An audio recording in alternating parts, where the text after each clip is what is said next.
Good morning. Don't know if you can hear me at all, but it's 7:30 here in Ho Chi Minh City. I'm here for the second time in about a week. It's my final 4 days and I'm going on a Mekong Delta tour. Just had to nip to get some sun cream and I've got a full day ahead of me, so you guys are coming. Let's see what the day has in store. So you join me for the final stop in my trip travelling north to south Vietnam. Today I'm going on a solo adventure to the Mekong Delta. My day started with a bus ride which took us out of Ho Chi Minh. The journey went super quickly because our tour guide filled the ride with stories about Vietnamese history, Buddhism and life on the river. As with many of the day tours that I did in Vietnam, I booked this trip through the hostel I was staying at. The link to the company I did it with is in the description, along with the hostel and many other recommendations of where to go.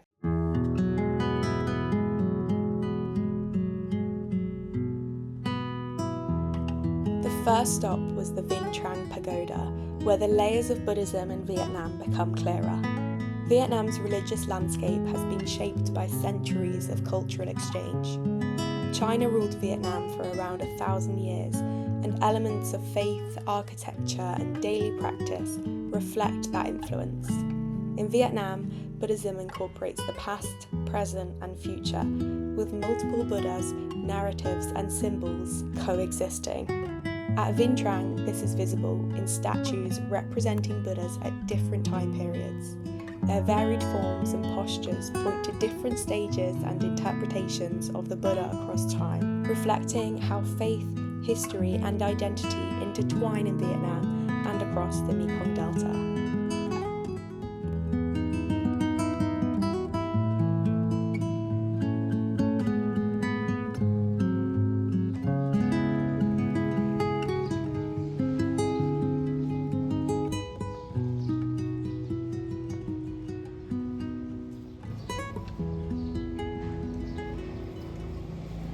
Four islands are named after four sacred animals of Vietnam, same China. The Mekong River starts in the Tibetan Plateau and flows through 6 countries before reaching Vietnam. It's the 3rd longest river in Asia. The delta here is often called Vietnam's rice basket because so much rice cultivation depends on its waterways. Our guide spoke to us about the pressures facing the region: less fresh water, changing seasonal patterns and more people relying on the river. For many families living here, the Mekong shapes daily life. Housing, work and food all depend on the river's health and on the security that fishing provides. Oh, you have to pick it up. We hopped off the boat to Bee Island, where we tried real honey tea made from local honey. It was one of those slightly touristy stops, but honestly, the tea was so nice and the people were really lovely.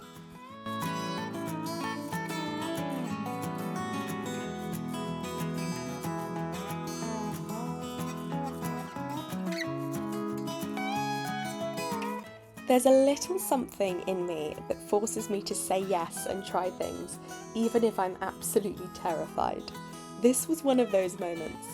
I didn't really want this python round my neck, but I held it nonetheless. I knew that if I didn't, there'd be a little part of me that wished I did. The whole time I held it, I wanted to put it down. It was so gross. But do you know what? I'm glad I did it, and I'm proud that I did it scared.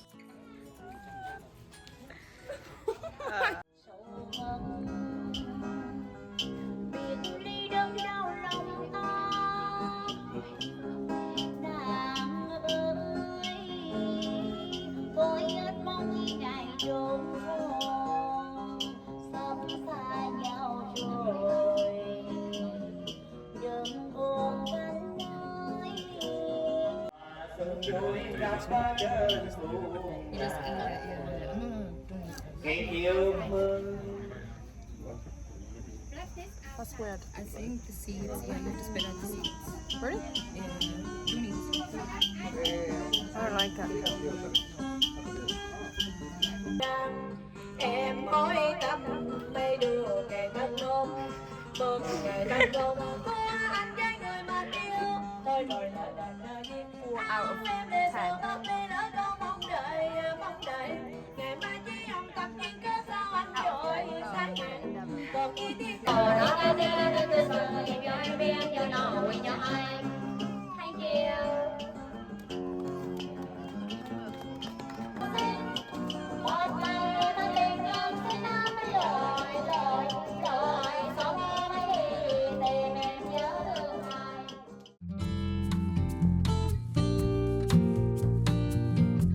The next stop was the most iconic Mekong Delta scene, getting into these small rowing boats and gliding through the tiny canals. Palm trees arching over the water, people in conical hats rowing you along.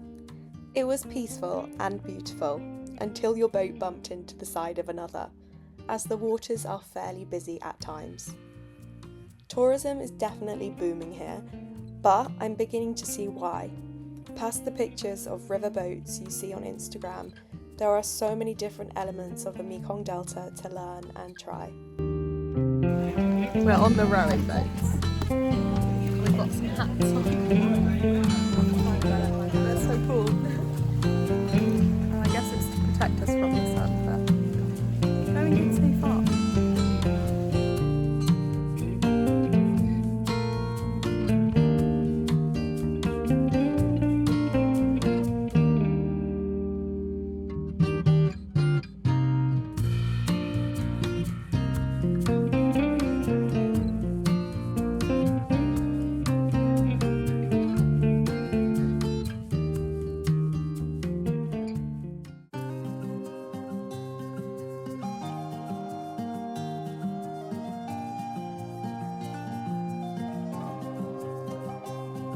Here at Coconut Island, we learnt the diverse uses of coconuts in the Mekong Delta. Every part of them is used for food, oil, rope, sweets, carpet, and even fuel. We were shown how to open a coconut using this big metal spike. You slam the coconut down onto the spike to pierce through the thick outer husk. Then they twist and pull, peeling off each section of the husk one by one. After a few turns, the brown inner coconut starts to appear.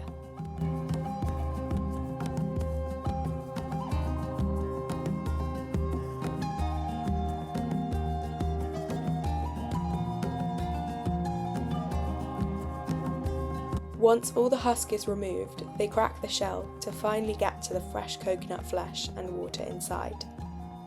It really shows you how much skill goes into something we usually just buy pre-cut in a supermarket.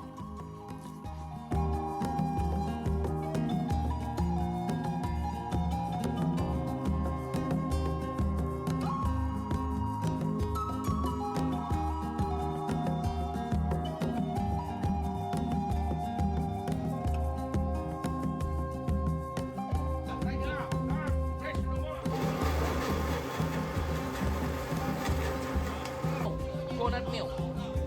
Squeeze in resin, get milk, coconut milk.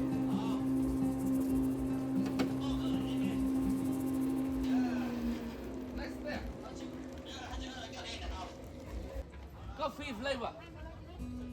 We then moved on to see the coconut candy workshop, where they turn that coconut flesh into little sweets.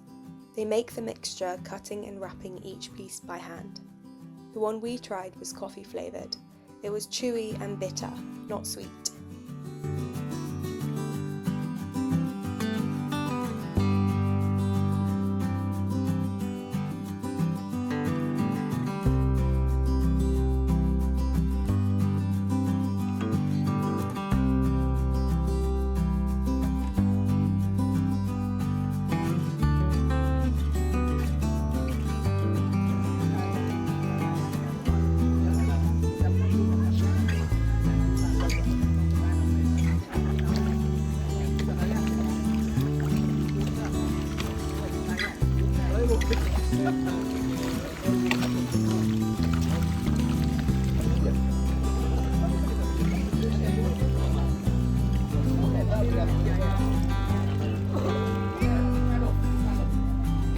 Dinner time in camp.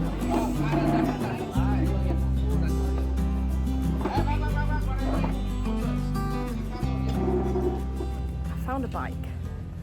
you guys all know how I feel about a bike. Happy.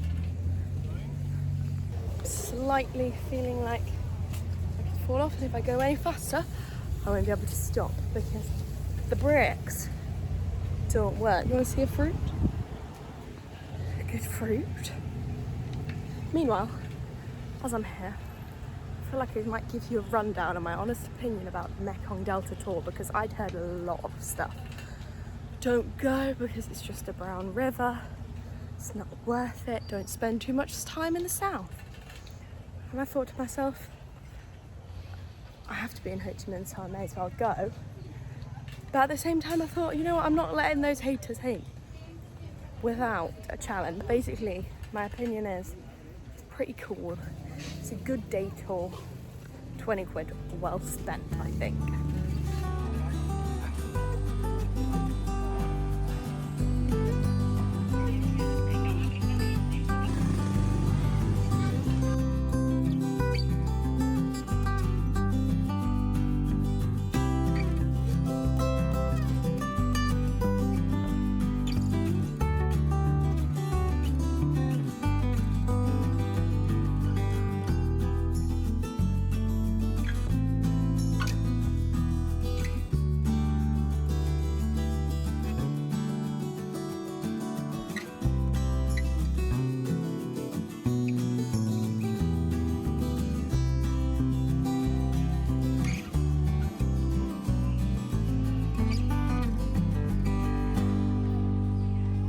Stood on a bridge over like could be 70 crocodiles. Do they jump?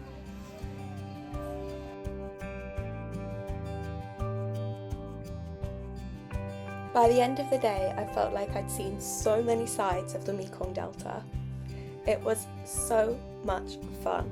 Thank you so much for watching this final stop on my trip through Vietnam. I've put all the episodes from this trip together in the Vietnam Adventures playlist. If you enjoyed this vlog, don't forget to leave a like, subscribe and comment so I know you did. And stick around because I can assure you there's lots more to come. Bye!